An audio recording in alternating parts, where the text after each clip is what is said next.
ইকরা ইকরা ইকরা ইকরা ওয়ারাত্তিলিল কুরআনা তারতিলা।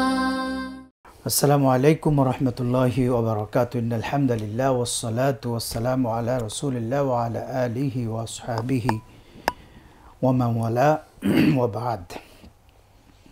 সম্মানিত দর্শক শ্রোতা, এই মুহূর্তে যারা আমাদেরকে দেখছেন, পরবর্তীতে দেখবেন, আপনাদেরকে স্বাগত জানাচ্ছি মাওলানা সফিউল্লাহ ফাউন্ডেশন নিবেদিত ইসলামী জ্ঞান জিজ্ঞাসায়। প্যান ভিশনের সরাসরি প্রশ্নোত্তরে লাইভ অনুষ্ঠান ইসলামী জ্ঞান জিজ্ঞাসায় আপনাদের পাঠানো প্রশ্নগুলির, আপনাদের করা সমস্যাগুলির, দৈনন্দিন সমস্যাগুলির এই সমাধানের জন্য স্টুডিওতে উপস্থিত রয়েছেন সমাধান দেবার জন্য বরেণ্য আলেমদ্দিন উস্তাজুল আসাতেদা ফদিলাতুল শেখ মুহাদ্দিস মাহমুদুল হাসান হাফিজাহুল্লাহ। আসসালামু আলাইকুম রহমতুল্লাহি ওয়া বারাকাতুহু। ওয়ালাইকুম আসসালাম ওয়া রাহমাতুল্লাহি ওয়া বারাকাতুহু। উস্তাদ কেমন আছেন? আলহামদুলিল্লাহ, আপনি কেমন আছেন? আলহামদুলিল্লাহ। উস্তাদ, আমরা আল্লাহ শুকরিয়া আদায় করে আজকে আমরা একটা বিশেষ দিনে প্যান ভিশনের লাইভে আমরা উপস্থিত হয়েছি। আলহামদুলিল্লাহ, আল্লাহ সুবহানাহু ওয়া তাআলা এই দিনের সাক্ষী আমাদেরকে করেছেন, এজন্য আমরা আল্লাহ শুকরিয়া আদায় করি। আলহামদুলিল্লাহ। জালিমের বিরুদ্ধে মানুষের গণবিস্ফোরণ, গণ অভ্যুত্থান, জালিমের বিরুদ্ধে এই যে গণ অভ্যুত্থানে যারা প্রাণ দিয়েছেন, যারা নিজের জীবন বিলিয়ে দিয়েছেন, অকাতরে রক্ত দিয়েছেন, আহত হয়েছেন, ছাত্র, শিশু, সাধারণ মানুষ, কৃষক, আলেমুলামা, এই বিষয়ে আমাদের ইসলাম কিভাবে মূল্যায়ন করে? অনেক ধন্যবাদ আপনাকে। আলহামদুলিল্লাহ ওয়াসসালাতু ওয়াসসালামু আলা রাসূলিল্লাহ ওয়া আলা আলিহি ওয়া সাহবিহি ওয়া মান ওয়ালাহ ওয়া বা'দ। আজকের 5 আগস্ট ঐতিহাসিক জুলাই অভ্যুত্থানের 1 বছর পূর্তি হলো। দেখতে দেখতে একটি বছর আমাদের কাছ থেকে চলে গেল। এটা যেন আমাদের কাছে অনেকটা স্বপ্নের মতো। গত বছর ঠিক এই দিনটিতেই এদেশের মানুষ দীর্ঘ বৈষম্য, দীর্ঘ জুলুম এবং ফ্যাসিবাদের বিরুদ্ধে ছাত্র জনতা সংগ্রাম করে, রক্ত দিয়ে, জীবন দিয়ে এই বাংলাদেশ থেকে, বাংলাদেশের মসনদ থেকে ফ্যাসিবাদকে তাড়িয়েছিল। তারই 1 বছর পূর্তি হতে চলল আজকে। এবং আমরা কিছুক্ষণ আগে দেখলাম যে আজকের ঐতিহাসিক সেই জুলাই সনদ, সেটি ঘোষণা হয়েছে। গণপ্রজাতন্ত্রী বাংলাদেশ সরকারের মাননীয় প্রধান উপদেষ্টা প্রফেসর ডক্টর ইউনূস তিনি এটি উপস্থাপন করেছেন জাতির সামনে। এবং এটি এই জাতির একটা আকাঙ্ক্ষা ছিল যে এই অভ্যুত্থান, এই গণঅভ্যুত্থান, এই সংগ্রাম, এই রক্ত, এই জীবন দেওয়া, এটা যেন বৃথা হয়ে না যায়। মোহতারাম একজন কলার রয়েছে, ইনশাআল্লাহ। আসসালামু আলাইকুম রাহমাতুল্লাহ। ওয়ালাইকুম আসসালাম রাহমাতুল্লাহ। প্রিয় ভাই, আপনার পরিচয় দিয়ে প্রশ্ন করুন। হ্যালো, আসসালামু আলাইকুম। ওয়ালাইকুম আসসালাম, আপনার পরিচয় দিয়ে প্রশ্ন করুন ভাই। আমি কেশবপুর জগৎ থেকে রফিক বলছিলাম। হুজুর, সিয়ারে বসে হাত করার কোনো কি গুরুত্ব আছে? সিয়ারে বসে কি নামাজ পড়লে কি হবে? আপনি শুনতে থাকুন, আমরা জবাব দিব ইনশাআল্লাহ। প্রিয় ভাই মোহতারাম, আমরা জুলাই অভ্যুত্থানের কথা বলছি। জি, তো আমরা যেটা বলছিলাম যে সেই ঐতিহাসিক জুলাই অভ্যুত্থানের আজকের স্মৃতিময় দিবস, আমরা প্রথমত আল্লাহ সুবহানাহু ওয়া তাআলার কাছে শুকরিয়া আদায় করছি এই কারণে যে তিনি এই জাতিকে দয়া করেছেন। জি, আমরা বিশ্বাস করি রহম করেছেন। হ্যাঁ, এই দেশের মানুষের শক্তি, সামর্থ্য বা ছাত্র জনতার এই সংগ্রাম বা রক্তের ভেতর দিয়েই আসলে মূলত আমরা ফ্যাসিবাদ মুক্ত হয়েছি, এটা বলা কঠিন, বলা যাবে না। বরং আমরা এটা প্রথমত আমরা আল্লাহ সুবহানাহু ওয়া তাআলার শুকরিয়া আদায় করতে চাই। তার অবারিত রহমত এবং অফুরন্ত দয়া ছাড়া এই জাতি এই ফ্যাসিবাদ থেকে মুক্ত হতে পারত না।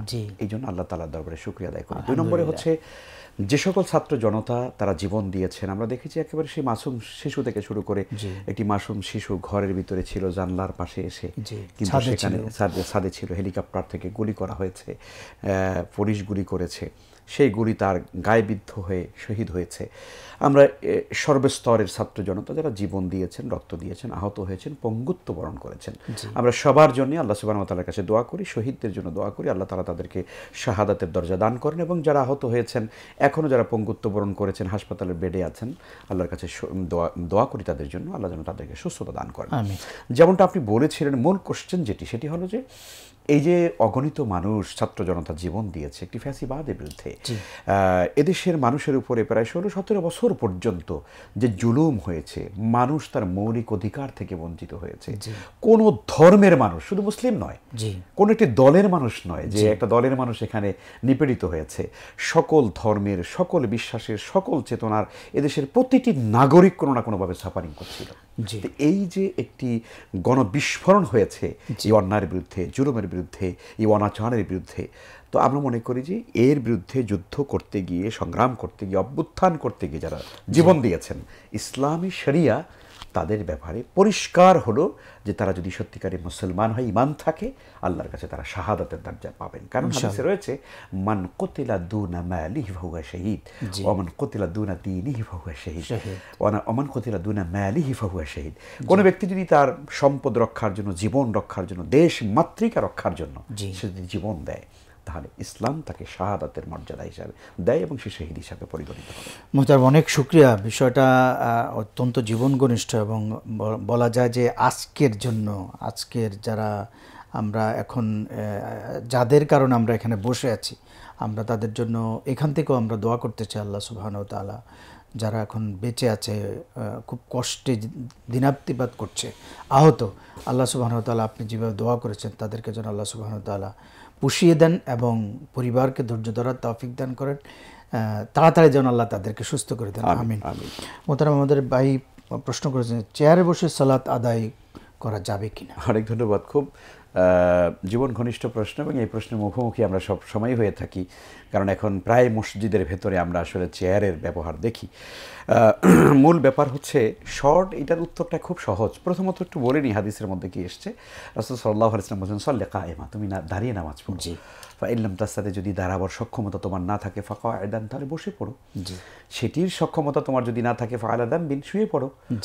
কোনো মানুষ যদি শুয়েও আছেন কিন্তু সে শুয়েও আসলে হাত পা নাড়াতে পারছেন না, ধরুন সে একদম পুরো ফুল প্যারালাইজড হয়ে গিয়েছে কিন্তু তার সেন্স আছে, তাহলে তিনি শুয়ে শুয়ে ইশারায় পড়বেন। ইসলাম তাকে এই সুযোগ দিয়েছে। তার মানে আদ-দীন ইউসরুন, দিন সহজ, দিন সহজ। কিন্তু আমরা কি করেছি এটাকে? আমরা নিজেরা নিজেদের মতো ইস্তেহাদ করে, গবেষণা করে এক একটা হয়তো বানিয়ে নিয়েছি। প্রকৃতপক্ষে চেয়ারের ব্যবহার রাসূল সাল্লাল্লাহু আলাইহি ওয়াসাল্লাম বা তাদের পরবর্তী সাহাবায়ে কেরামের জামানায় আমরা এইভাবে চেয়ারের বা এরকম কোনো কিছুর ব্যাপক হারে দেখিনি, এটা আমরা দেখা যায় না। সহজ কথা হলো, কোনো মানুষ যদি, কোনো মুসল্লি যদি চেয়ারে বসা ছাড়া তার কোনো গত্যন্তর না থাকে, তাহলে শরীয়ত তাকে এটাকে বৈধতা দেয়। এটা বৈধতা দেয়। কিন্তু আপনি যদি ধরুন আপনি হয়তো আপনি দাঁড়াতে পারছেন না, হতে পারে না যে আপনি দাঁড়ায় নামাজ পড়তে পারছেন না, শরীয়ত আপনাকে সহজ করে দিয়েছে, আপনি একদম বসে যাবেন, আপনি পা দুটো কেবলামুখী করে দিবেন, কেবলামুখী করে আপনি নামাজ পড়বেন, নামাজ বিশুদ্ধ হবে। বরং এটা সুন্নাহ, কিন্তু চেয়ারে বসা এটা জায়েজ, সুন্নাহ নয়। এই জন্য একান্ত কোনো মানুষ যদি একেবারেই কোনো উপায় না থাকে, ইসলামিক স্কলারগণ বলেন তার জন্য জায়েজের ফতোয়া দেওয়া যেতে পারে, বেশি না। জি মোহতারাম, অনেক শুকরিয়া। ভাইয়ের আরেকটা প্রশ্ন হলো, কনে দেখার ক্ষেত্রে ইসলাম কোন বিষয়টাকে অগ্রাধিকার দিয়েছে? অনেক ধন্যবাদ। শুধু কনে দেখার ক্ষেত্রে আমরা ফতোয়া কেন জানতে চাই? ছেলে দেখবার ক্ষেত্রে আমাদের ফতোয়া দরকার নেই, দুটোই দেখতে হবে। এবং আমরা অনেক সময় আছে মেয়ে দেখবার ক্ষেত্রে আমরা খুঁজি যে ভালো মেয়ে, মেয়ের বাবাও খুঁজবেন যে আমি আমার মেয়েটাকে কোন ছেলের কাছে দিনদার ছেলে, অবশ্যই তাকে এটা দেখতে হবে। এই জন্য হাদিসের মধ্যে উভয়, এই জন্য হাদিসের মধ্যে বলা হয়েছে তুনকাহুল মারআ, এটা কিন্তু বলা হয় নাই যে তোমরা, হ্যাঁ এটা মাজহুল রাখা হয়েছে, তুনকাহুল মারআতু লিআরবাইন, তোমরা নারীদেরকে বা কোন কন্যাকে বিবাহ করো বা বিবাহ করা হয় চারটা দিক দেখে। সাধারণত চারটা দিক দেখে বিবাহ করা হয়, এগুলো দেখেই বিয়ে করো, ব্যাপারটা এটা বলা হয়নি কিন্তু। তবে কোনটা অগ্রাধিকার বলা হবে একটু পরে। বলা হয়েছে এগুলো দেখে বিয়ে করা হয় সাধারণত নারীদেরকে, লিমা লিহা ওয়ালি জামালিহা ওয়ালি হাসাবিহা ওয়ালি দীনিহা, চারটা দিক। একটা হচ্ছে তার সম্পদ কেমন আছে, তারপরে তার রূপ সৌন্দর্য কেমন আছে, এরপরে হলো তার বংশমর্যাদা কেমন, এগুলোকে দেখতে হবে। এগুলো হচ্ছে কুফুর জন্য এগুলো দেখতে হয়। নবীজি সাল্লাল্লাহু আলাইহি ওয়াসাল্লাম বলছেন যে ওয়ালি দীনিহা, এবং তার দিনদারিও দেখো, তার সে আল্লাহকে ভয় করে কিনা, সে নামাজি কিনা, সে কোরআন তেলাওয়াত করতে জানে কিনা, সে পর্দা মেনটেন করে কিনা। এইটা যেমন ছেলের ব্যাপার, মেয়ের ব্যাপারে হবে, ঠিক বিপরীত দিক থেকে ছেলেও নামাজি কিনা, সেও দিনদার কিনা, সে ইসলাম চর্চা করে, আল্লাহর ভয় তার মধ্যে আছে কিনা, তাকে দেখতে ওরকম একজন দিনদার মানুষ মনে হয় কিনা, পরিবারের পর্দার ব্যবস্থা আছে কিনা, ইসলামিক তাহাজ্জুদ তামাদ্দুন মেনে চলে কিনা, এগুলো দেখতে হবে। নবীজি সাল্লাল্লাহু আলাইহি ওয়াসাল্লাম বলছেন এরপরে ফাযফারি বিযাতিদ দ্বীন তারিবাত ইয়াদাক, যদি তুমি দিনদারিকে প্রাধান্য দাও তাহলে এটা তোমার জন্য লাহানে, তোমার জন্য ধুলোমলিন হয়ে যাবে চেহারা, অর্থাৎ তোমার জীবনে সুখ হবে না। এই জন্য 4টা কোয়ালিটির মধ্যে দিনদারিকে অগ্রাধিকার দিতে হাদিসের মধ্যে বলা হয়েছে। ছেলের বা মেয়ের কোনো পক্ষের, উভয় পক্ষের কারো যদি সম্পদ কম থাকে, রূপ সৌন্দর্য কম থাকে, কিন্তু দিনদারি পাকাপোক্ত আছে, ইনশাআল্লাহ তাআলা তাহলে আশা করা যায় যে এই দাম্পত্য সম্পর্কটা খুবই মজবুত হবে এবং আল্লাহ তাআলা বরকত দান করবেন। এই জন্য আমরা যে কোনো সময় ছেলে মেয়ে দেখবার ক্ষেত্রে অবশ্যই আমরা দিনদারি, তার চরিত্র, তার আখলাক, তার এডুকেশন, এগুলো দেখতে হবে। মোহতারাম, অনেক শুকরিয়া, বিষয়টা অত্যন্ত জীবন ঘনিষ্ঠ। এর সাথে আরেকটা প্রশ্ন, বিয়েতে দাওয়াত দিয়ে টেবিল সাজিয়ে গিফট চাওয়া, এ বিষয়ে ইসলাম কি বলে? একজন সম্মানিত মানুষকে আমরা দাওয়াত দেই, কিন্তু আসলে অনেক ক্ষেত্রে যিনি চাকরিজীবী তিনি হয়তো একই মাসে 3টা বিয়ের প্রোগ্রামে যদি যেতে হয়, তার তো নির্ধারিত ইনকাম, 3টে বিয়েতে যদি গিফট করা লাগে, আসলে তার জন্য একটা জুলুম, সে মাজলুম হয়ে যান। কিন্তু সেখানে ঢুকার পরিবেশটাই আগে টেবিল সাজানো আছে, মানে গিফট নিয়ে যেতে হবে। এখন বিয়ের এই বিষয়টা, এই রসুমটা আমরা কোথা থেকে পেলাম, এটার বিধান কি? জি, আসলে এই রসুম আমরা বানিয়ে নিয়েছি যেহেতু আমাদের সুযোগ, মানে আমাদের নিজেদের ব্যক্তিগত লাভ আছে। টেবিল নিয়ে বসে থাকলে একটা লোক খেয়ে তারপর যাওয়ার সময় সে লজ্জিত হবে, সে মানে একান্ত একেবারে পালিয়ে যাওয়া ছাড়া তার কোনো আর টাকা না দেওয়ার উপায় নেই। যদি সে অন্য জায়গায় দিয়ে কোনো জায়গাতে ফাঁক ফোকর দিয়ে বেরিয়ে যেতে পারে তো ভালো, আর যদি এই টেবিলের সামনে দিয়ে যেতে হয়, এমনভাবে তাকিয়ে থাকবো তার দিকে, সেজন্য কমপক্ষে ওরও 500 টাকার একটা নোট দেওয়া যায়। এইগুলো আমরা বানিয়েছি কুসংস্কার, এগুলোর কোনো ভিত্তি নাই শরিয়াতে। বরং বিবাহের ক্ষেত্রে যাদেরকে আমরা দাওয়াত দিতে চাই, সম্মানিত করতে চাই, ওলিমাতে যাদেরকে আমরা একটু মেহমানদারি করতে চাই, দোয়া আপনি কার্ডে লিখে দিবেন, আপনাদের কেবলমাত্র আপনাদের দোয়া চাই, আপনার কোনো হাদিয়া বা গিফট আনবেন না, লিখে দিবেন। মানুষ আনন্দ চিত্তে দোয়ার মানসিকতা নিয়ে আপনার জীবন সে সেখানে যাবে। এখন কিছু ভাইরা এমন করেন, লিখে দেয়। এখন মনে করেন আপনি দোয়া চাইলেন না, দোয়ার ধার ধারেন না, আপনার দরকার হচ্ছে আপনি একটা মেজারমেন্ট করে ফেলেছেন যে এত লোককে দাওয়াত দিয়েছি, এত খরচ হবে, এত থেকে যাবে, এত ইনকাম হবে। তো এই মানসিকতার যারা বিবাহ শাদীর অনুষ্ঠান করেন, আল্লাহর ওয়াস্তে এগুলো করবেন না। এই কারণে যে এই সকল বিয়ের ভিতরে কোনো খায়রিয়াত নেই, কোনো কল্যাণ নেই, বারাকা শূন্য হয়। দেখা যায় 6 মাস যেতে না যেতেই মাশাআল্লাহ কাম খালাস হয়ে যায়। তো এই জন্য আমরা দোয়া চাইবো, হাদিয়া আমাদের কাম্য নয়, এটা লিখে দিবেন কালের ভিতরে। তার অনেক শুকরিয়া, সুন্দর সলিউশন দিয়েছেন। বিয়ের ক্ষেত্রে আরেকটা প্রশ্ন, বিয়ের আগে কনে দেখার ক্ষেত্রে, মেয়ে দেখার ক্ষেত্রে ছেলের সাথে ছেলের বাবা, অর্থাৎ যিনি এখনও বিয়ের তো মাত্র প্রস্তাব হলো, মেয়ে দেখতে এসছেন, তার বাবাকে মেয়েটাকে দেখতে পারবেন? শরীয়তে এলাও না। ছেলে দেখবে, ছেলের মা দেখবে, বোনেরা দেখবে, ফুফু খালারা দেখবে, তারা দেখবে। তারপরে বাবা বা ছেলের ভাই, ছেলের দুলাভাই, এই যে আমরা একেবারে দল বেঁধে 8-10 জন সোফায় বসছে, এখানে মেয়েটা এসছে একেবারে অসহায়ের মতো, একটা চেয়ার দেওয়া হয়েছে, সবাই তাকে মা তোমার মানে চুলটা একটু দেখাও, মা তোমার হাতগুলো একটু দেখাও, নাউজুবিল্লাহ মিন যালিক। আপনি কিভাবে তাকে দেখছেন? আপনি কি জানেন বিয়ে হবে? আর বিয়ে হলে তো সেটা হওয়ার পরে, আপনি তো হওয়ার আগে দেখতে পারেন না।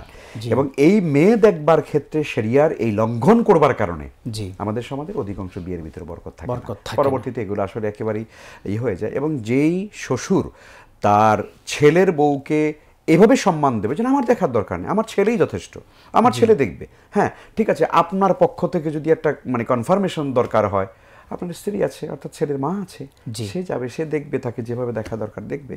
তো আমার মনে হয় শরিয়ার এই বিধান আমাদের লঙ্ঘন করা উচিত না। মোহতারাম, অনেক শুকরিয়া। বিয়ের আগে আপনি যেটা বলছেন যে বারাকা শূন্য হয়ে যায়, দিনদারিকে আল্লাহ প্রাধান্য দিতে বলেছেন, সেখানে হাদিসের শেষ অংশে পর্দার বিধানটা যে আসছে, আমরা সাধারণত আমাদের পরিবারগুলিতে ঘরের ভিতরে হেরেমের ভিতরে আমাদের পর্দাটা মেনটেন কম হয়। বাইরে যাওয়ার সময় বৌমা বাজারে যাবে, আপনি একটু সরে বসেন, বাইরে যাওয়ার সময় হিজাব কেউ করেন, কিন্তু ঘরের ভিতরে যাদের ইজি অ্যাক্সেস আছে, মামাতো বোন, ফুফাতো বোন, খালাতো বোন, চাচাতো বোন, বিআইন, এর অপোজিট ভাই, শালা, সঙ্গে আমি দেখা দিতে পারি না, আমরা কাদের সাথে আসলে দেখা দিতে পারবো না, কোন কোন গোত্রের সাথে আমাদের ইজি অ্যাক্সেসের জায়গায় একটু ব্যারিকেড দেওয়া দরকার অভিভাবকদের, একটু ব্যাখ্যা খুবই গুরুত্বপূর্ণ। দেখেন, শরীয়তে আসলে যাদের সাথে বিবাহ বৈধ তাদের সাথে দেখা দেওয়া হারাম। জি। আর যাদের সাথে আমার বিবাহ একদমই ইসলাম দুগ্ধপানের কারণে হোক, মাতৃত্বের দিক থেকে হোক, শাশুড়ির দিক থেকে মানে বৈবাহিক কারণে হোক, এদের সাথে বিবাহ আমার হারাম, তাদের সঙ্গে আমি দেখা দিতে পারি। তো এই যে পারিবারিক পরিমণ্ডলে আপনি যেটা বলেন অন্দরমহলে আমাদের যে পর্দার অভাব, এটার আসলে বাস্তবতা এখন আমরা দেখতে পাচ্ছি যে এই অভাবের কারণে কিন্তু এখন প্রতিটা ঘরে ঘরে পরিবারে অশান্তি, সেখানে ভাঙ্গন আপনি দেখবেন। এবারে একই পরিবারের ভিতরে একই পরিবারের ভিতরে এত পরিমাণে অপরাধ হয়, এত পরিমাণে সেখানে শরিয়াতের মানে শরিয়া লঙ্ঘন হয়ে থাকে এবং ব্যভিচার পর্যন্ত হয়। হয়তো কটা খবর আমরা ইজি হয়ে যায় যখন, কারণ আপনি তো পারিবারিকভাবে যখন অন্দরমহল থেকে যখন এই জাতীয় ব্যভিচার হবে, জেনা হবে, অন্যায় হবে, তখন সেগুলো তো খুব ধামাচাপা দিয়েই থাকে, এগুলো প্রকাশ হয় না, এগুলো মিলিয়ে আসে না, কিন্তু এর দ্বারা সাফারিং হচ্ছে কিন্তু হাজার হাজার লক্ষ লক্ষ পরিবারগুলো, জেনারেশন। ফলে আমাদের জেনারেশন ক্ষতিগ্রস্ত হচ্ছে। নেক্সট প্রজন্ম আমরা ভালো কোনো আল্লাহ ভীরু তাকওয়াবান কোনো প্রজন্ম, দিনদার কোনো প্রজন্ম আমরা পাচ্ছি না। আমাদের পারিবারিক জীবনটাতে ইসলাম থাকছে না। ফলে আমরা মনে করি যে মানে পর্দা শুধুমাত্র যে ঘরের বাইরে গেলে এই ব্যাপারটা এরকম না, বরং নিজেদের পরিবারের ভিতরে পর্দা অবশ্যই মেনটেন করা উচিত। বিশেষ করে দেখেন, ভাইরা ভাইয়ের বউর মানে ভাবির সাথে দেখা সাক্ষাৎ করার ব্যাপারে শরীয়তে তো কোনো মানে সুযোগই নেই, কিন্তু সেখানে আমরা এটাকে যদি কোনো পরিবার যদি এটাকে কঠোরভাবে মানে শতভাগ এটাকে অ্যাভয়েড করে, কোনো ভাই যদি বড় ভাই যদি ছোট ভাইকে যদি বলে যে ভাই তুমি তো আসলে তোমার ভাবির সাথে দেখা দিতে পারবে না, তুমি একটু পর্দা আড়াল থেকে থেকে তারপরে কাজ করবা, অথবা এইভাবে করে মেনটেন করার চেষ্টা করবা, দেখবেন যে আপনি ম্যাক্সিমাম পরিবারের সম্পর্কই শেষ। মানে এটা কেমন কথা, ভাই আমাকে কথা বললো, মানে এই যে ব্যাপার, অর্থাৎ তার মানে হচ্ছে আমাদের দিনদারির ব্যাপারে যে আসলে যে সহি যে জ্ঞান থাকা দরকার ছিল, সেই শিক্ষাটা না থাকার কারণে আজকে আমরা পর্দাকে ইজিভাবে মেনে নিতে পারি না। পর্দাকে মেনে মানে বলা হলেই তখন মনে করি যে আসলে আমাকে মনে অপমান করা হলো, আমাকে ছোট করা হলো, পরিবার থেকে মনে আমাকে খারাপ ভাবা হচ্ছে, অথবা মনে করা হচ্ছে আমি একটা কিছু করে ফেলতে পারি। এটা না, বরং আসলে ন্যাচারালি ইসলাম যেভাবে আমাদেরকে যাদের সঙ্গে দেখা দেওয়া আমার জায়েজ নেই, তাদের সঙ্গে দেখা না দিয়ে বরং অ্যাভয়েড করা, এটাই আমার জন্য। মোহতারাম, এই ক্ষেত্রে মানে দায়টা ধরুন এই ফেসিবাদের আমলে আমাদের সিলেবাস থেকে এগুলিকে বিতাড়ন করা হয়েছে। দ্বীনি প্রতিষ্ঠানগুলিতেও এখন সিলেবাসে অনেক ক্ষেত্রে আগে যেগুলো ছিল সাহাবায়ে কেরামের গল্প, মনীষীদের গল্প, সেগুলি সালাফদের গল্প, এই ভালো গল্পগুলি এখন আর নেই। পরিবার মিডিয়া তো নেই, আমরা 2-4টা ভাঙ্গাচোরা প্রোগ্রাম যেগুলি করি সেগুলি তো এগুলি আলোচনা নেই। ওয়াজ মাহফিলগুলি তো এখন আর পর্দার আলোচনা নেই। এই পর্দার গুরুত্বটা একটু বলবেন। খুব ঠিকই আপনি গুরুত্বপূর্ণ বিষয় বলেছেন। আমরা বিগত আসলে যেটা বললেন আপনি, ফেসিবাদের আমলে আসলে এই জাতি সত্তাকে ধ্বংস করবার জন্যে যতগুলো মানে প্রকল্প তারা হাতে নিয়েছে, তার মধ্যে অন্যতম প্রকল্প ছিল হলো এই দেশের শিক্ষা ব্যবস্থাকে মেগা প্রকল্প। আপনি এটা চিন্তাই করতে পারবেন না যে কিভাবে পুরো মুশরিক তন্ত্রটাকে আমাদের শিক্ষা ব্যবস্থার মূল ফান্ডামেন্টাল ফাউন্ডেশন হিসেবে দাঁড় করিয়েছে। আপনি এনসিটিভির কথা আপনি জানেন, শিক্ষা বোর্ডগুলোর কথা আপনি জানেন, সেখানে আমাদের সমস্ত মানে এবং টোটাল শিক্ষা এডুকেশন মানে মিনিস্ট্রির কথা আমরা জানি, সেখানে প্রত্যেকটা সেক্টরে যারা বসা ছিল একদম পরিকল্পিতভাবে তাদেরকে বসানো হয়েছে, যাতে করে এই জাতির চিন্তা চেতনা, আকীদা, বিশ্বাসের ভেতরে যেন একদম কুফরি মতবাদ, শিরকি মতবাদ ঢুকিয়ে দেওয়া যায়। এবং বড় দুর্ভাগ্যের ব্যাপার, আপনি নিশ্চয়ই জানেন এটা, যে বিগত সরকারের আমলে আমরা আমাদের শিক্ষা ব্যবস্থার বিশেষ করে মাদ্রাসার দিকে যদি আমরা তাকাই, সেখানে আকায়েদের বইয়ের মতো গুরুত্বপূর্ণ বই, যেই বইটা পড়ে মূলত একটা মুসলিম সন্তান সে আল্লাহকে চিনবে, বিশুদ্ধ ইমানের অধিকারী হবে, সেই আকাইদের কিতাবের মধ্যে এমন কিছু আপনার লোকেরা সেই বইকে সংস্কার করেছে বা সেখানে করেছে তারা, যেখানে সম্পূর্ণরূপে শিরকিয়াত, আপনার কুফরি মতবাদ, এমন নিজেরাই বিদআত রেজেন্ট, একদম বেদাতকে এবং মাজারকে, আপনার পীর পূজা, পীরতন্ত্রকে, তথাকথিত আপনার এই সমস্ত সুফিজমকে এমনভাবে সুকৌশলে ঢুকিয়ে দিয়েছে যাতে করে এই জাতি কোনোভাবে দাঁড়াতে না পারে। সেজন্য আমরা মনে করি অবশ্যই পর্দার এই গুরুত্বটা তো ইসলাম ফরজ করে দিয়েছে, প্রত্যেক মুসলিম নরনারীর জন্য পর্দা করা ফরজ। এই পর্দা না থাকলে পরে একটা পরিবার যেমন ভেঙে যায়, সমাজটা যেমন কলুষিত হয়, রাষ্ট্রটাও কিন্তু মেরুদণ্ডহীন হয় আস্তে আস্তে, আপনি দেখেন। সেই জন্য আমরা মনে করি শিক্ষা ব্যবস্থার ভিতরে অবশ্যই এই নৈতিকতা, এই মোরালিটি, এই আদর্শিক জ্ঞানগুলো আবার সুন্দরভাবে এটাকে আমরা মনে করি। আলহামদুলিল্লাহ, আমরা দেখলাম গতকালকে আমাদের এই দেশের ইসলামী চিন্তাবিদরা তারা মন্ত্রণালয়ে গিয়ে মাননীয় শিক্ষা উপদেষ্টা মহোদয়ের কাছে তিনি এটা পেশ করেছেন, যাতে করে আকীদা বা বিশ্বাস কোরআন এবং সুন্নাহ ইসলামী শরিয়ার ভিত্তিতে যেন এই দেশের শিক্ষা ব্যবস্থা যেন চালু হয়। আলহামদুলিল্লাহ। মোহতারাম, অনেক শুকরিয়া। আমরা একটু বিরতিতে যাব। সম্মানিত দর্শক শ্রোতা, শুনছিলেন আপনাদের প্রিয় অনুষ্ঠান ইসলামী জ্ঞান জিজ্ঞাসা। চলুন একটু বিরতিতে যাচ্ছি, আশা করছি ফিরে এসে আবার আপনাদেরকে সাথে পাবো ইনশাআল্লাহ। ইকরা ইকরা ইকরা ইকরা ওয়ারাত্তিলিল কুরআনা তারতিলা। সম্মানিত দর্শক শ্রোতা, বিরতির পর পুনরায় স্বাগত জানাচ্ছি মাওলানা সফিউল্লাহ ফাউন্ডেশন নিবেদিত ইসলামী জ্ঞান জিজ্ঞাসায়। আপনাদের জীবন ঘনিষ্ঠ প্রশ্নগুলির সারি সমাধানের জন্য স্টুডিওতে উপস্থিত রয়েছেন বরণ্য আলমদিন উস্তাদুল আসাতিজা ফদিলাতুল শেখ মুহাদ্দিস মাহমুদুল হাসান হাফিজাউল্লাহ।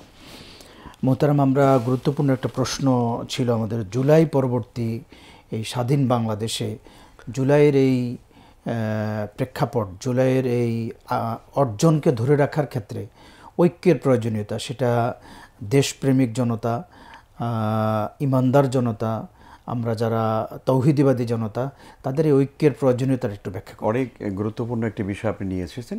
আসলে যেই দীর্ঘ ত্যাগ তিতিক্ষা এবং রক্ত এবং জীবনের বিনিময়ে আসলে আমরা একটা নতুন বাংলাদেশ পেয়েছি। যদিও ঠিক আছে যে বাংলাদেশ তো স্বাধীন হয়েছে 1971 সনে, তখন হয়তো আমাদের আসলে জন্মই হয় না, আমরা স্বাধীনতার বহু পরের জন্ম নেওয়া মানুষ।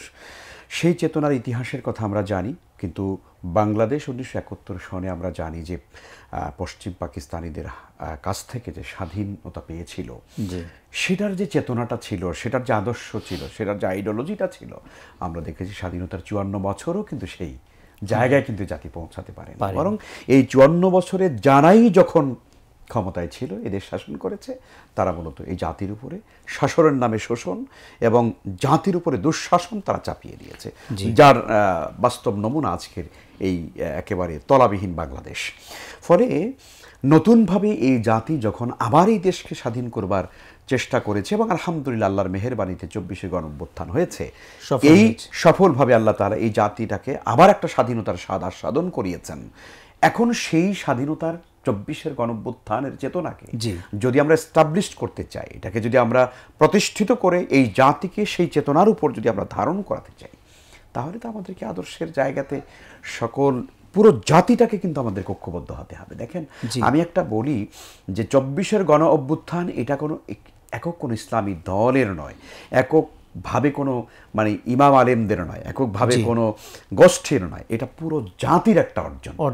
গোটা জাতির সম্মিলিত প্রয়াসের মাধ্যমে কিন্তু আল্লাহ তাআলা, কারণ আল্লাহ তাআলা কোরআনে কারীমের মধ্যে বলেছেন না, ইন্নাল্লাহা লা ইউগাইয়িরু মা বিকাউমিন হাত্তা ইউগাইয়িরু মা বিআনফুসিহিম। আল্লাহ কোনো জাতির ভাগ্য পরিবর্তন করেন না যতক্ষণ পর্যন্ত সেই জাতি তার নিজের ভাগ্য নিজে পরিবর্তন করতে তারা সচেষ্ট না হয়।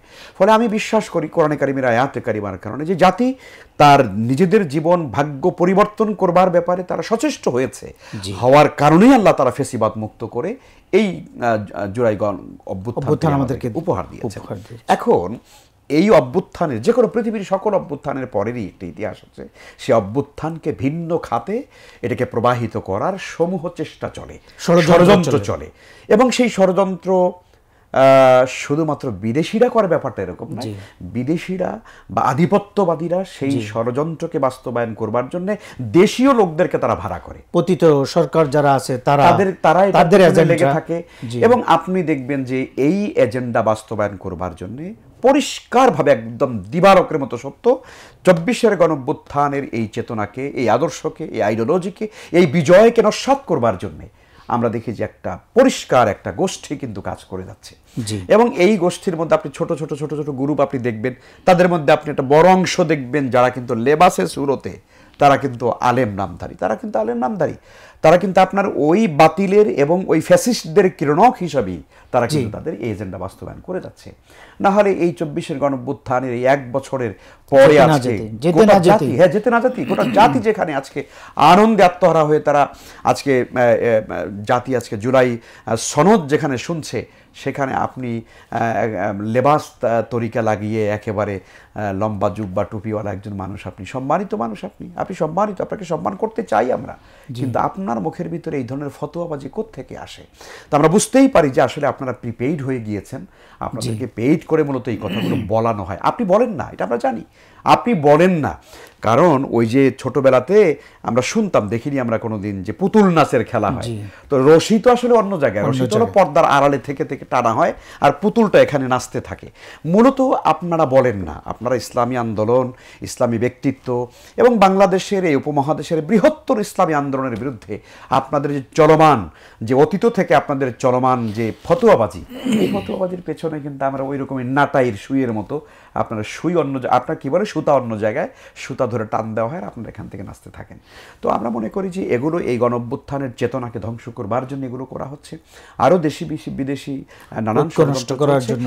এই জায়গা থেকে আমাদের আপামর জনগণের উপরে আমাদের আবেদন আজকের এই প্রোগ্রাম থেকে, সেটা হলো দল মত চিন্তা ভিন্নতা আমাদের থাকতে পারে, আমরা বিভিন্ন মানুষ বিভিন্ন দল করতে পারি, কেউ ইসলামিক দল, কেউ অন ইসলামিক দল বা নন ইসলামিক দল, কেউ আমরা মুসলমান, কেউ হিন্দু, কেউ খ্রিস্টান, কেউ বৌদ্ধ, নানান ধর্মের বর্ণের মানুষ আমরা এই বাংলাদেশে আছি, কিন্তু একটা জায়গাতে আমরা এক হতে চাই, সেটা হলো এই গণঅভ্যুত্থানকে ফেসিবাদ মুক্ত একটি বাংলাদেশ, বৈষম্য মুক্ত একটি ইনসাফপূর্ণ একটি কল্যাণ রাষ্ট্র প্রতিষ্ঠার জন্য আমরা সবাই একমত, আমরা সবাই একমত এবং এক জায়গায় আমরা থাকতে চাই, ঐক্যবদ্ধভাবে থাকতে চাই, এবং এই গণঅভ্যুত্থানের চেতনাকে ধ্বংস করার জন্য, নস্যাৎ করবার জন্যে যারাই পরিকল্পনা করবে, ষড়যন্ত্র করবে, সম্মিলিতভাবে আমরা মনে করি এই ষড়যন্ত্রের বিরুদ্ধে আমাদেরকে। মোহতারাম, এখানে আমরা এখনও আমরা সাফার করছি এই মুহূর্তে। যেমন আমরা কয়দিন আগে দেখলাম যে একটা স্কুলে বিমান ক্রাশ হওয়ার কারণে আমরা বেশ কিছু শিশুকে, বাচ্চাকে, অভিভাবককে হারানোর কারণে পুরো জাতি কেঁদে উঠেছে, কেঁপে উঠেছে, স্তম্ভিত হয়ে গেছে। একইভাবে প্রতি সেকেন্ডে মুহূর্তে আমাদের মুসলিম ভাইদেরকে এভাবে শেষ করে দেওয়া হচ্ছে, খাবারের জন্য ডেকে শেষ করে দেওয়া হচ্ছে। মোহতারাম, আমি এই প্রেক্ষাপটটা আনলাম এই জন্য যে আমাদের জাতির জন্য এরকম কোনো প্রেক্ষাপট, ঐক্যে ফাটল ধরলে আমাদের জন্য এরকম কোনো অবস্থা অপেক্ষা করছে কিনা একটু বলবেন। খুবই খুবই ভয়ঙ্কর প্রশ্ন আপনি করলেন। এটা অপেক্ষা করছে মানে কি, অলরেডি সেই সিচুয়েশনের দিকে আগাচ্ছে। হয়তো আমরা হয়তো বাংলাদেশে আমরা দেখেছি কিছুদিন আগে আমরা গাজার জন্য আমরা কি করেছি, এখানে বিশাল সমবেদনা করেছি, অনেক বড় সমাবেশ আমরা করেছি, কিন্তু যেই মানুষগুলো আমরা গাজার সমর্থনে আমরা সোহরাওয়ার্দী উদ্যানে গিয়েছিলাম, আমার প্রশ্ন, আমার খুব কষ্ট লাগে শেখ, আমার খুবই দুঃখ লাগে, এই মানুষগুলো কি, এই চেতনা কি তাদের মধ্যে আছে যে এই বাংলাদেশ একদিন গাজা হতে পারে? হতে পারে। তাহলে সেই চেতনা, মানে সেইভাবে বাংলাদেশ যেন কোনো গাজা কোনোদিন রূপান্তরিত হতে না পারে, গাজায় রূপান্তরিত হতে না পারে, সেই জন্য কি আমাদের কোনো ভূমিকা আছে কিনা? তার মানে আসলে নাই। মানে গাজার বিরুদ্ধে, প্যালেস্টাইনে আপনার কি বলে, ইসরায়েলের বিরুদ্ধে এই বাংলাদেশে বসে, সোহরাওয়ার্দীতে বসে কথা বলা খুব সহজ, খুবই সহজ। আপনি এখানে কথা বললে আপনাকে কেউ কিছু বলবে না, কিন্তু ফেসিবাদের বিরুদ্ধে কথা বললে কিন্তু আপনার বিরুদ্ধে কেউ দাঁড়াতেই পারে। আপনার দাঁড়িয়েছে এবং আপনার বৈষয়িক সুবিধা, সুযোগ সুবিধা, আপনার মান মর্যাদা, নানান জায়গায় আপনার আঘাত আসতে পারে। ফলে আপনি কিন্তু খুব সুকৌশলে কিন্তু আপনি এড়িয়ে যাচ্ছেন। কিন্তু এর ফলে অনিবার্যভাবে যেটা আমরা দেখছি সেটা হলো যে বাংলাদেশে অনিবার্যভাবেই কিন্তু সেভাবে একটা সংকট কিন্তু বাংলাদেশে চলে আসবে, আজ হোক আর কালেও, কারণ আমরা চতুর্দিক থেকে কিন্তু আমরা বেষ্টিত অবস্থায় আছি। এটা অনেক গুরুত্বপূর্ণ পয়েন্ট। ইসরায়েলের, ফিলিস্তিনের চারপাশে আমাদের মুসলিম ভাইরা আছে, তবুও তাদের খাবার নেবার করিডোরটা মুক্ত, পাচ্ছে না। আমার চারপাশে কিন্তু বাংলাদেশের প্রেক্ষাপটে কোনো মুসলিম দেশ আমার চারপাশে নেই। আমার পাশে যারা আছে তারাও ইসরায়েল। এই বিষয়টা একটু না, খুবই গুরুত্বপূর্ণ যে আমরা কোনোভাবেই আসলে আল্লাহর সাহায্য এবং আমরা মুসলিম ভাইদের পারস্পরিক ইত্তেফাক এবং ইত্তেহাদ ছাড়া এই জাতির আর আসলে কোনো মানে উপায় নাই। কিন্তু আমাদেরকে মানে জিওপলিটিক্স এবং ভৌগোলিক কারণেই কিন্তু আমরা বলতে বাধ্য হচ্ছে যে আমাদেরকে সহযোগিতা করবার মতো কেউ এখানে নেই। আমাদেরকে চতুর্দিক থেকে কিন্তু কুফরি রাষ্ট্র বেষ্টন করে আছে, আরেকদিকে সাগর, আমরা সাগরে পড়ে মরতে হবে। সুতরাং আমার মনে হয় সেই তারিক বিন জিয়াদ রাহমাতুল্লাহি আলাইহি তিনি যখন বলেছিলেন যে আইয়ুহান নাস আইনাল মাফার, হে পৃথিবীর মানুষ, হে সৈনিকেরা, তোমরা কোথায় পালাবে? আল বাহরু মিন ওয়ারাইকুম, সমুদ্র তোমাদের পেছনে, ওয়াল আদু আমামাকুম, আর শত্রু তোমাদের সামনে, কোথায় তোমরা যাবে? ফালাইসা লিল্লাহি ফালাইসা আল্লাহি, তোমাদের জন্য কোনো পথ নাই। সুতরাং ইল্লা সাবর ওয়াস সিদক, তোমরা ধৈর্য ধারণ করবে এবং বিশ্বাস নিয়ে তোমরা জিহাদের মধ্যে টিকে থাকবে। আমরা মনে করি আল্লামা এই কথাই বলে গিয়েছিলেন যে আমাদেরকে বিশ্বাসের উপরে এবং সবর এবং ধৈর্যের পরাকাষ্ঠা প্রদর্শন করে আমাদেরকে কিন্তু লড়াই করে যেতে হবে। এই কথা তিনি আল্লামা বলে গিয়েছিলেন কোরআনের পাখি। এই জন্য আমরা মনে করি আসলে আমাদের ইত্তেহাদ জিহাদ ছাড়া কোনো বিকল্প নেই। রাসূল সাল্লাল্লাহু আলাইহি ওয়াসাল্লামের বিখ্যাত একটি হাদিস যে আল মুসলিম আল মুমিনু লিল মুমিনি কাল বুনিয়ান ইয়াশুদ্দুহু বা'দুহু বা'দা। নবীজির এই বিখ্যাত হাদিস যে একজন মুমিন আরেকজন মুমিনের জন্য হলো কাল বুনিয়ান, মানে ইমারতের মতো। একটা ইমারত বা বিল্ডিং যেমন একটা ইটের সঙ্গে আর একটা ইট যেমন একেবারে এভাবে লেগে থাকে, রাসূল সাল্লাল্লাহু আলাইহি ওয়াসাল্লাম সেখানে কিন্তু হাদিসের শেষে আছে তিনি তার দুটো হাত এভাবে আঙ্গুলগুলো ঢুকিয়ে তিনি দেখিয়েছিলেন যে এভাবে থাকতে হয়। তার মানে হচ্ছে আমরা যদি এই 24-এর গণঅভ্যুত্থান নতুন বাংলাদেশের যে স্বপ্ন আমরা দেখছি আলহামদুলিল্লাহ, এবং সেটি আল্লাহ তাআলা প্রতিষ্ঠিত করে দিয়েছেন বিজয়ের মাধ্যমে, আমরা মনে করি এটিকে যদি ধরে রাখতে চাই, টিকিয়ে রাখতে চাই, এবং মানুষকে যদি সত্যিকারেই এই 24-এর গণঅভ্যুত্থানের সুফল যদি মানুষের এদেশের প্রতিটি নাগরিকের ঘরে ঘরে যদি আমরা পৌঁছে দিতে চাই, তাহলে আমাদেরকে ছোটখাটো বিষয়গুলো সকল মতানৈক্য ছেড়ে দিয়ে, সকল ইখতিলাফ আমাদেরকে ছেড়ে দিয়ে আমাদেরকে ঐক্যের সীসাঢালা প্রাচীরের মতো আমাদেরকে ঐক্যবদ্ধ হয়ে আমাদেরকে টিকে থাকার চেষ্টা করতে হবে। মোহতারাম, অনেক শুকরিয়া। আপনি সীসাঢালা প্রাচীর বলছেন, আল্লাহ সুবহানাহু ওয়া তাআলা যাকে বুনিয়ানুম মারসুস বলেছেন, আল্লাহ আমাদেরকে এরকম ঐক্যের জন্য ছোটখাটো বিষয়গুলিকে অ্যাভয়েড করার জন্য তৌফিক দান করুন। পুরা উম্মাহকে, বিশেষ করে ওলামায়ে কেরামকে, আমাদেরকে, যেহেতু আমরা এই শিক্ষা শিখেছি, জেনেছি, ওয়াতাসিমু বিহাবলিল্লাহর গুরুত্ব আমাদের চেয়ে বেশি কে জানে, আমরা যেন এই জায়গায় আসতে পারি, আল্লাহ তৌফিক দান করুন।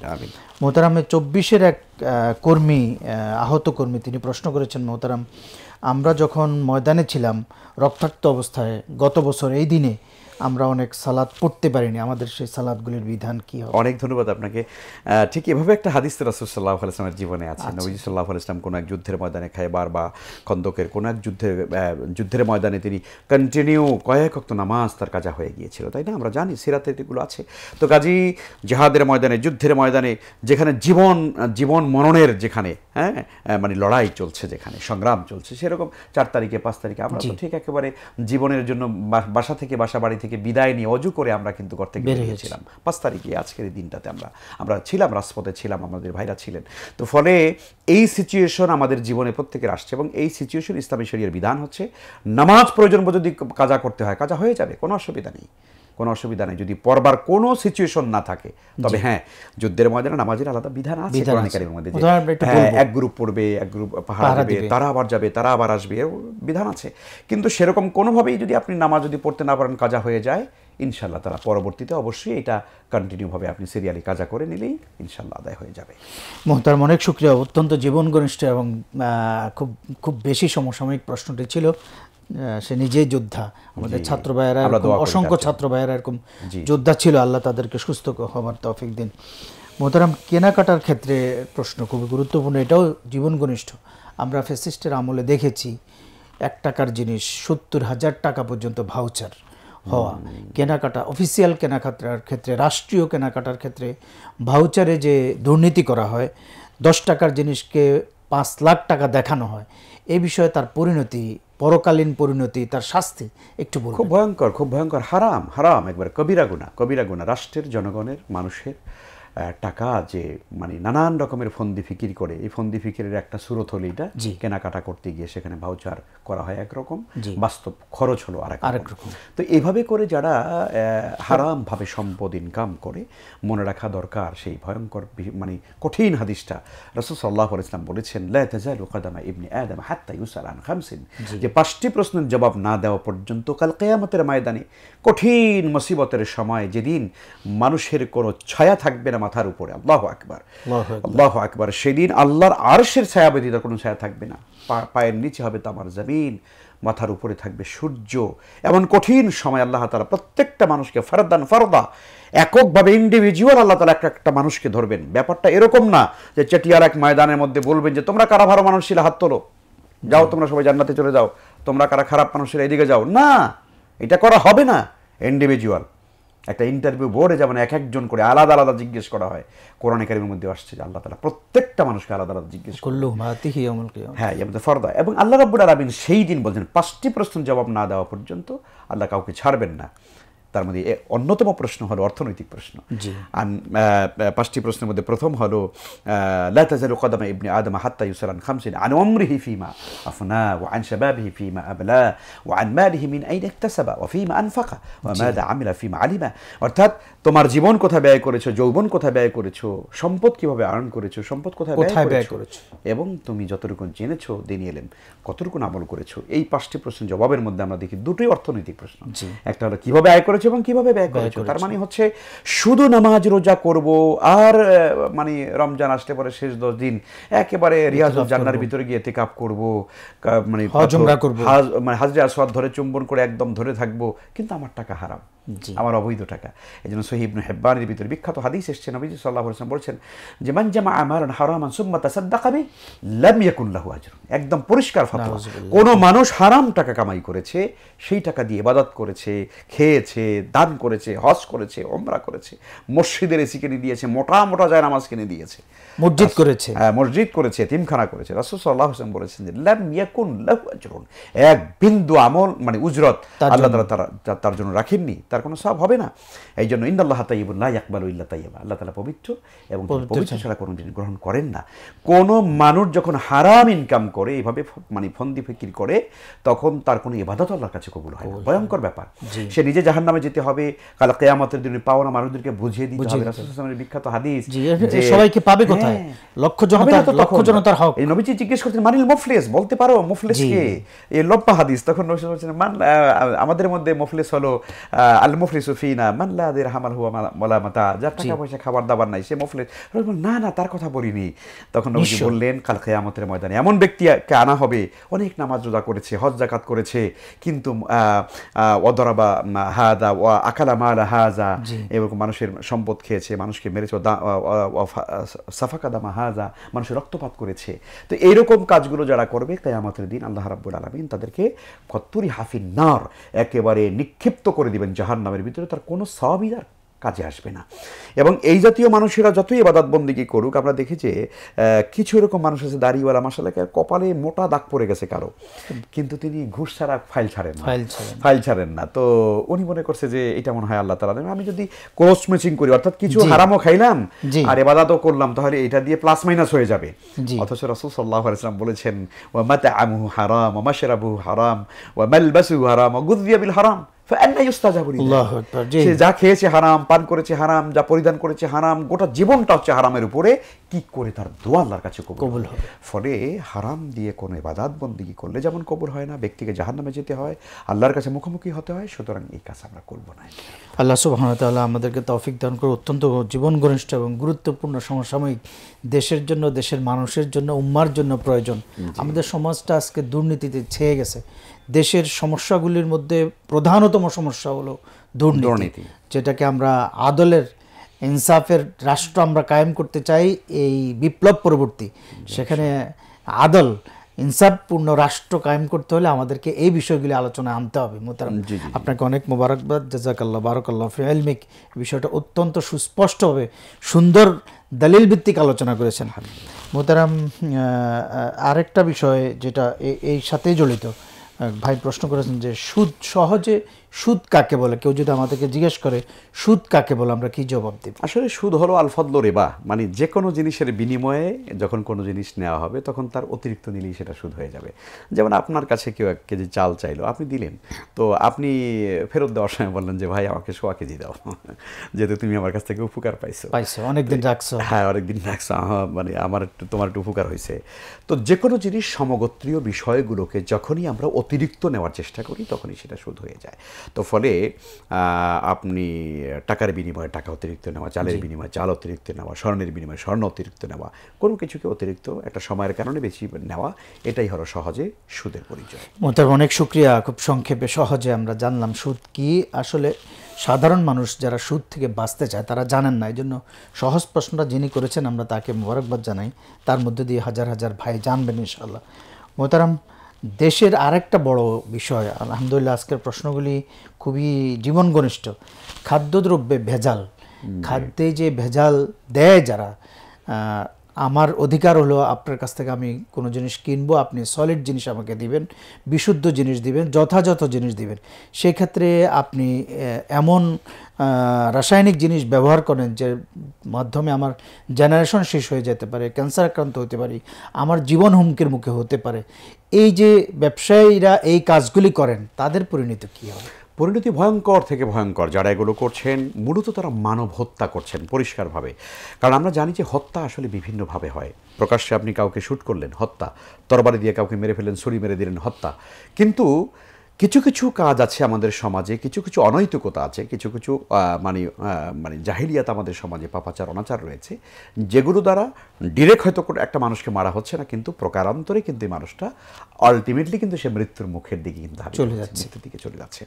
ফলে কোনো খাদ্যদ্রব্যের ভিতরে কোনো ধরনের রাসায়নিক কোনো বিষয় কিছুকে মেশানো, খাদ্যকে ফরমালিন দেওয়া, খাদ্যের ভেতরে ভেজাল মেশানো, এগুলোকে গোটা পৃথিবীর সমস্ত আইন, মানে আপনার পণ্যের আইন যে রয়েছে বা ভোক্তা অধিদপ্তরের যে আইন রয়েছে, সেখানে এটাকে মৃত্যুদণ্ড হিসাবে কিন্তু এটাকে চিহ্নিত করা হয়।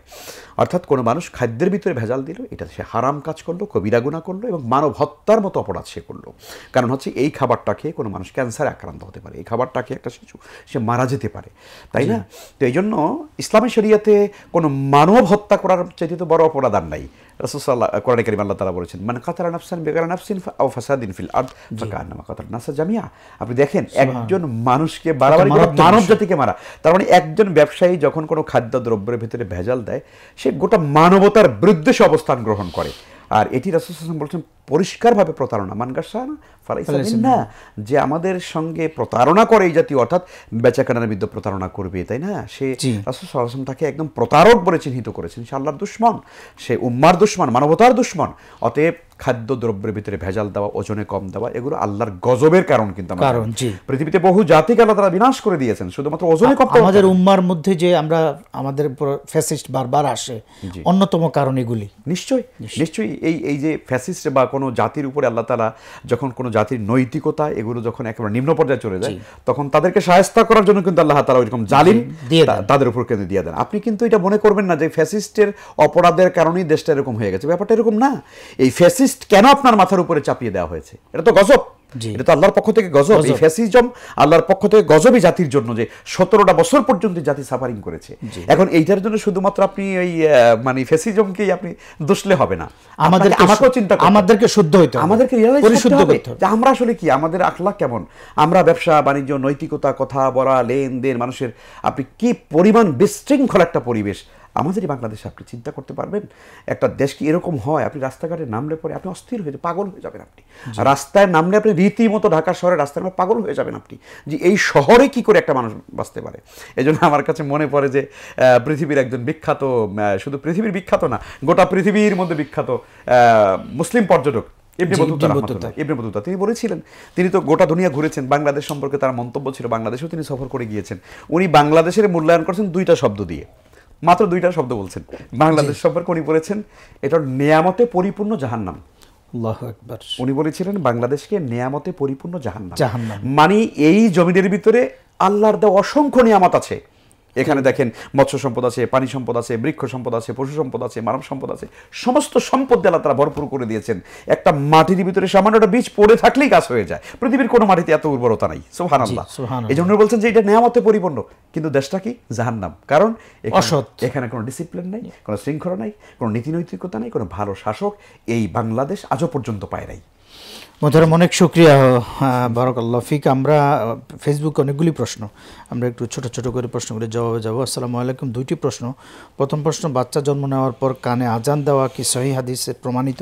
জি, আজান দিতে হবে। জি। দ্বিতীয় প্রশ্ন, সফরের ক্ষেত্রে ট্রেনে অথবা বাসে স্বপ্নদোষ হলে করণীয় কি, কিভাবে পবিত্রতা অর্জন করব, বিস্তারিত বলবেন। ট্রেনে আসলে তো গোসল করার ব্যবস্থা থাকলে করে নিতে হবে। আর আপনি যদি এমন জায়গায় আছেন, মুসাফির অবস্থায় আছেন, আপনি করতে মনে হয় ভাই বলেছেন সালাতের সময় হয়ে গেছে, সালাতের সময় হয়ে গেছে, গোসল করতে পারছেন না, আপনি তায়াম্মুম করে নিতে পারেন সাময়িকের জন্য। জি। মোহতারাম, অনেক শুকরিয়া। খুরশিদ আলম ভাই, তিনি বলছেন আসসালামু আলাইকুম ওয়া রাহমাতুল্লাহি ওয়া বারাকাতুহু। আমার প্রশ্ন হলো, তাড়াহুড়া করে সালাত আদায় করলে কতটা সঠিক একটু জানান। না, ফাওয়াইলুল লিল মুসাল্লিন আল্লাযীনা হুম আন সালাতিহিম সাহুন। আল্লাহ তাআলা এদের ব্যাপারে দুর্ভোগের কথা বলেছেন, যারা নামাজের ব্যাপারে উদাসীন এবং তাড়াহুড়া করা, এই সব কিছু এর মধ্যে চলে আসে। এই জন্য আমরা খুব তাড়াহুড়া করে নামাজ না আদায় করে খুব দৃঢ়তার সাথে খুদু এবং খুশু আন তা'বুদাল্লাহা কাআন্নাকা তারা ফাইন লাম তাকুন তারা ফাইন্নাহু ইয়ারাক ওয়া'বুদ রাব্বাকা হাত্তা ইয়াতিয়াকাল ইয়াকিন। তোমার ইয়াকিন যতক্ষণ পর্যন্ত না আসছে ততক্ষণ পর্যন্ত আল্লাহর ইবাদত করতে থাকো, তার মানে অত্যন্ত খুশুর সঙ্গে। শুক্রিয়া। আরেকটি প্রশ্ন কর্তৃপক্ষের জন্য, প্যানবেশন কর্তৃপক্ষের জন্য। দর্শক বলেছেন নাম্বার ফোনটি বন্ধ আছে, কোন ফোনটি চালু আছে প্রশ্ন করতে পারছি না।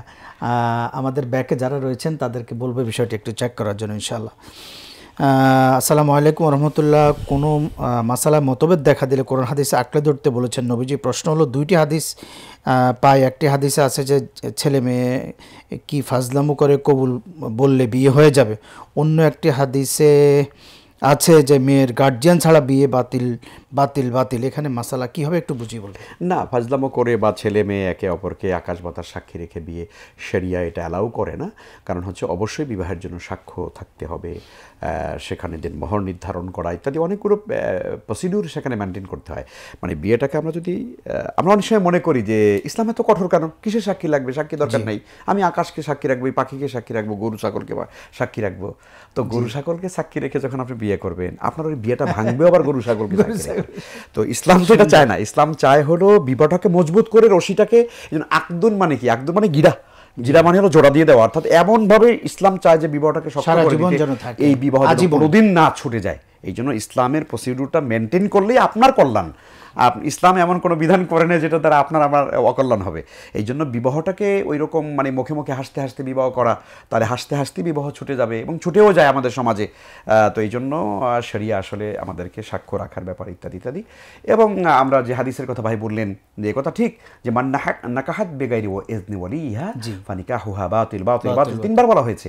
এটা অবশ্যই বাতিল হবে। অর্থাৎ যে কুমারী মেয়ে তার অভিভাবকের অনুমতি ছাড়া বিবাহ হবে, সেই বিবাহ হবে না, পরিষ্কার। সাইয়্যিবা মেয়ের ব্যাপারে বলা হয়েছে যে বিধবা অথবা স্বামী পরিত্যক্তা, যে কারণে হোক, হয়তো তার বিবাহ ভেঙে গেছে, এই নারীটা অন্তত নিজের ভালো মন্দ কিছুটা হয়তো বুঝতে পারে।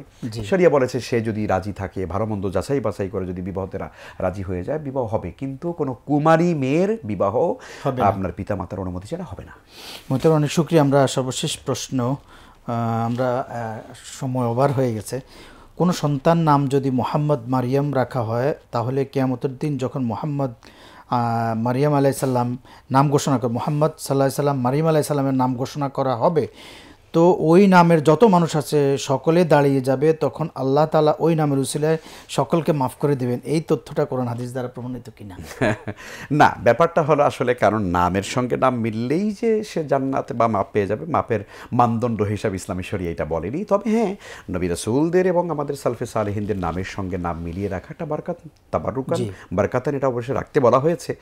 কারণ হলো কাল কিয়ামতের দিন একটা মানুষের ধরুন কোনো কিছুই নাই, ঈমান আছে, কিন্তু জান্নাত যাওয়ার কোনো তার ওসিলা নেই, কিন্তু একজন আলহামদুলিল্লাহ ইব্রাহিম নাম রেখেছে। আল্লাহ তাআলা দেখবেন, আহা আমার খলিলের নামে নাম, আমি তাকে কেমন করে জাহান্নামে দেই। আল্লাহ দয়া করে তাকে বলবেন, ঠিক আছে আমার নবীর নামে রাখলাম, তোমাকে ক্ষমা করে দিলাম। ব্যাপারটা শরিয়া দ্বারা মানে এভাবে করে বলা যাবে না যে নামের কারণেই সে মাপ পেয়ে যাবে। এটা আল্লাহর এখতিয়ার, আল্লাহর এখতিয়ার থাকে। বিচারক যখন বিচারকের আসনে বসে, যখন সে বিচার কার্য করে, তখন কিছু বিষয় তার এখতিয়ারে থাকে, কিছু বিষয় এখতিয়ারে থাকে। তো এই জন্য ধর আপনি আপনি একটা মাদ্রাসার, বাংলাদেশের বিখ্যাত মাদ্রাসা আপনি অধ্যক্ষ, যেমন ধরেন প্রতিষ্ঠানের কিছু প্রসিডিওর থাকে, আপনাদের লিখিত কিছু বিধান থাকে, নীতিমালা থাকে, আবার কিছু বিষয় আপনার এখতিয়ারে থাকে যেটা আপনি অধ্যক্ষ হিসেবে করতে পারেন।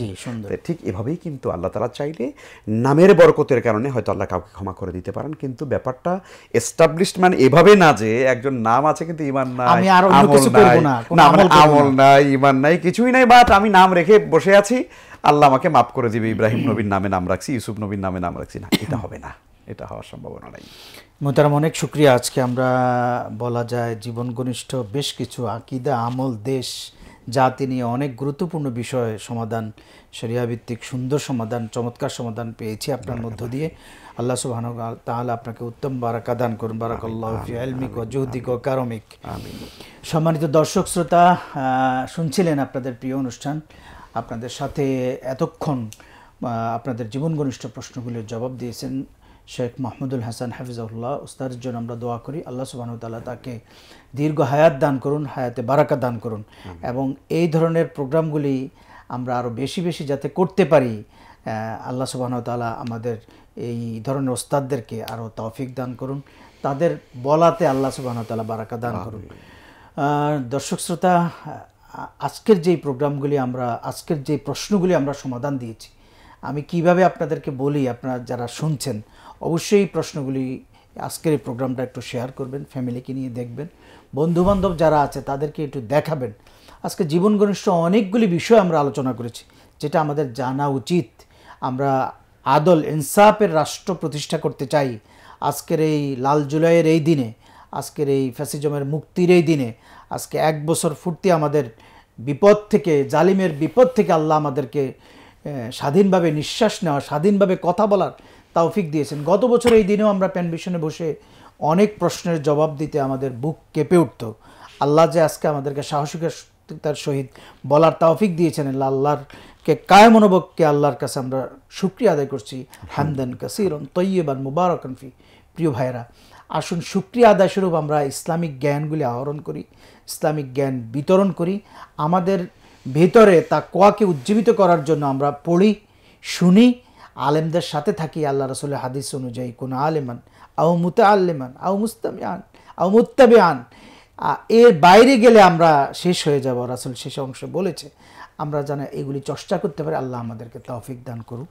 ওমা তৌফিক ইল্লা বিল্লাহ ওয়া সাল্লাল্লাহু আলা নাবিয়িনা মুহাম্মদ ওয়া আলা আলিহি ওয়া সাহবিহি ওয়া বা'দ। ওয়াসসালামু আলাইকুম ওয়া রাহমাতুল্লাহি ওয়া বারাকাতুহু।